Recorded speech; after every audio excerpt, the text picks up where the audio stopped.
Can you imagine the mental state we would all be in if this was happening on the eve of a Kamala Harris inauguration?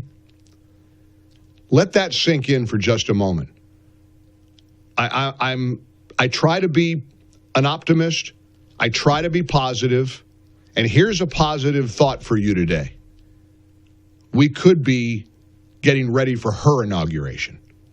What do you think would be happening with terrorism and crime and illegal immigration under a Kamala Harris, Tim Walz administration?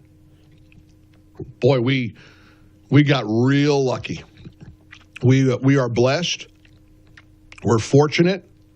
We should be grateful that there's going to be a new sheriff in town.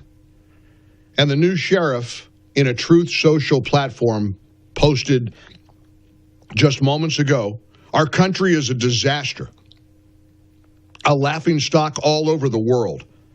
The DOJ, the FBI, and the Democrat state and local prosecutors have not done their job. Well, if this is today's FBI, we understand why he said what he said. Let me give you Aletha Duncan. She is described as the number 2 in the New Orleans FBI department. All right? The FBI office in New Orleans is evidently run, number 2 in charge, by a young woman named Aletha Duncan. Here's what she said. Now, you got to remember this. Everybody knew this was a terror attack. Everybody saw that the guy had an ISIS flag. If you mow down a bunch of people on Bourbon Street with an ISIS flag, you don't exactly have to be,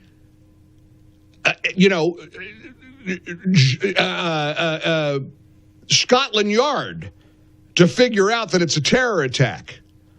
But not to today's FBI. We'll be taking over the investigative lead for this event. This is not a terrorist event. What it is right now is their improvised explosive devices that was found, and we are working on confirming if this is a viable device or not. Now, first of all, if she was giving a class, if that was a presentation in a high school class, she'd get an F for her lousy grammar. You can't help but notice the nose ring she's got, even though the FBI prohibits nose rings. Now, later in the day, she finally took the nose ring out of her nose. I'm not kidding you. She's number 2 in the FBI, Aletha Duncan. And I am mesmerized by the insistence of our government, at least the woke government, to refuse to concede that a terror attack is a terror attack. For the life of me, I don't get it. My friend Mark Davis says, well, it's part of the woke mind virus. I don't even understand what that means.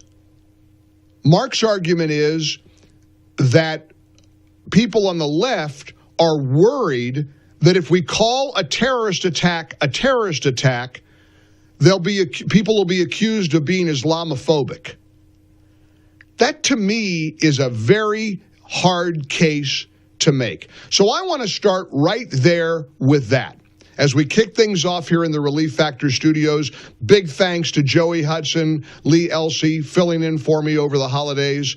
And I am just raring and ready to go, and I hope you are too. I've got the batteries recharged. I had a great amount of time spent in reflection and relaxation, a lot of sleep, a little bit too much food, but that's why I've got PhD weight loss to come to my rescue. But as I open up the phone lines at 1-800-655-MIKE, and I want you to join me, start with that question. Why would this FBI official think it would be important to say that it was not a terrorist event? Why? Why do they do this? The whole world, again, ISIS flag?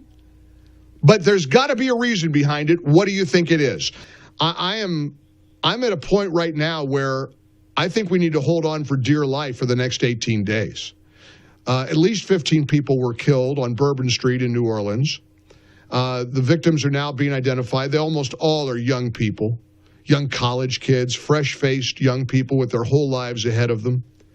And some monster gets in his truck with an ISIS flag in the back, and was a veteran, as was the guy that blew himself up in front of Trump Tower in Las Vegas. They both allegedly served together at Fort Bragg. There's a connection there.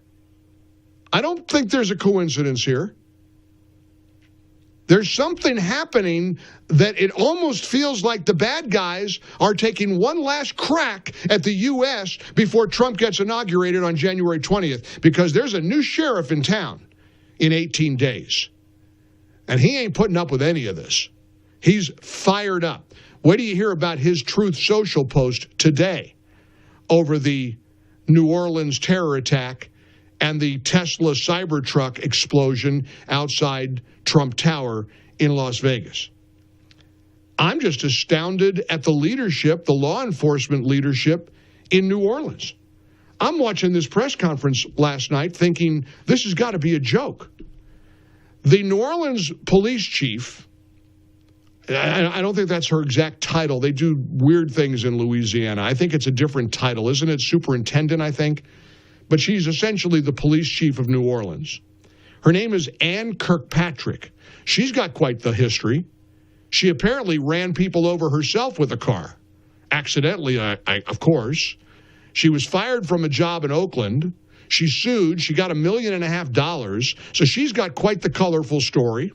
Then she hands the press conference over to FBI Special Agent Aletha Duncan, a woman, I kid you not, with a nose ring who looks all of about 21 years old. Now, maybe she's older. I'm sure she is. She's the number 2 in charge of the FBI office in New Orleans. You can't make this up. You can't believe when all hell is breaking loose and you got to turn to law enforcement in a city like New Orleans, this is who they've got. The FBI, first the New Orleans police superintendent, and then the FBI number 2 in charge, Aletha Duncan. This is extraordinary. Buckle up. Gird your loins.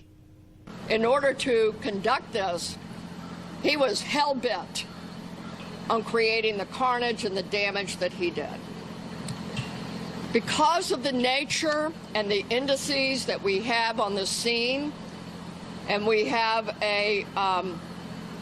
enough information that the FBI will be taking over this investigation. And with that, I am going to be asking, this is the assistant agent in charge, this is Agent Duncan, Special Agent Duncan, and she has taken over this case on behalf of us and the FBI. As always, we will be in partnership with all of our partners. But Agent Duncan, if you want to have a few words for everyone. Thank you, ma'am. Good morning. My name is Aletha Duncan. I'm the Assistant Special Agent in charge for FBI New Orleans. As Chief Kirkpatrick said, we'll be taking over the investigative lead for this event. This is not a terrorist event. What it is right now is their improvised explosive devices that was found, and we are working on confirming if this is a viable device or not. As Chief Kirkpatrick said... Okay, so it's not a terrorist event. It's an improvised explosive device event, says the lady with the nose ring. I'm glad she took the nose ring out later in the day. She must only do the nose ring when she first gives a press conference initially, and then after the public gets a belly full, then she takes the nose ring out. So an FBI official with the nose ring, who you could hear grammatically can barely speak, coherently, tells the media that a terrorist driving a truck with a big black ISIS flag, killing at least 15 Americans, is not a terrorist attack. Wow.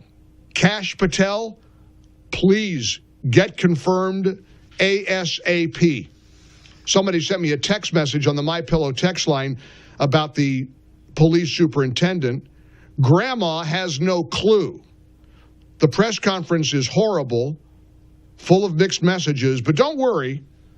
the FBI is now in charge. Look, I'm sure that our enemies overseas are terrified of FBI agent Nose Ring and Granny from the Beverly Hills Hillbillies. I'm sure that they're not at all inclined to do any more attacks on American soil, knowing that's the best and the brightest. You know what President Trump had to say about it all? He's livid. He's livid. And believe me, you want some balm, some soothing oil for the soul? I'll share with you President Trump's message just today on Truth Social. Welcome in. It is Thursday, January 2nd, the first episode of the Mike Gallagher Show in the Relief Factor Studios for 2025.